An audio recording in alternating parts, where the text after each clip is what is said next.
Sosial şəbəkələrdə onlayn qumar və mərc oyunlarından əldə edilən pul vəsaitlərinin köçürülməsi və leqallaşdırılmasında istifadə olunan bank kartlarının qanunsuz alqı-satqısını həyata keçirən dəstə üzvlərinə qarşı polis əməkdaşları tərəfindən xüsusi əməliyyat texniki tədbirlər həyata keçirilib.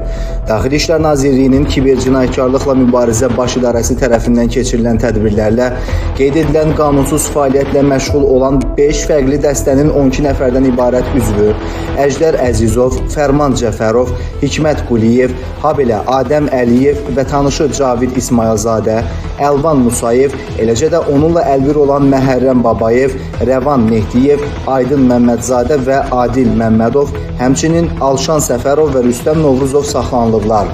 Daxil olan əməliyyat məlumatları əsasında müəyyən edilib ki, saxlanılan şəxslər bank kartlarını ayrı-ayrı vətəndaşlardan ödənişlər edərək əldə ediblər.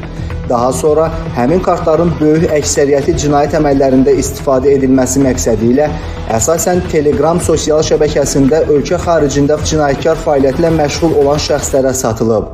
Əməliyyat zamanı saxlanılan şəxslərin əldə etdikləri 2000-dən artıq bank kartını cinayətkar fəaliyyətə yönləndirdiyi aşkarlanıb.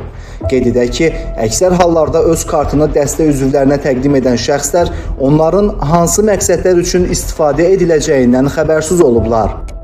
Hikmət mənə dedi kart lazımdır, onun qarşılığında mənə pul verəcəkdi. Onlar müxtəlif şəxslərin adına kart çıxararaq verirdi mənə. Həmin kartları da biz onlayn kazino işləyən insanlara satmışıq. Faktlarla bağlı baş idarədə araşdırmalar davam etdirilir.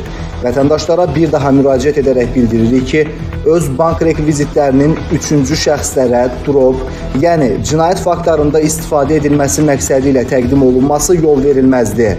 Əgər bank kartınızdan qeyri-legal məqsədlər üçün istifadə edildiyini müəyyən etmisinizsə, hesabınıza mənbəyi şübhəli olan pul vəsaitləri köçürülübsə və ya sizə ödəniş müqabilində kart məlumatlarınızı satmaq təklif edilirsə, bu barədə dərhal polis orqanlarına məlumat verməyiniz tövsiyə edilir.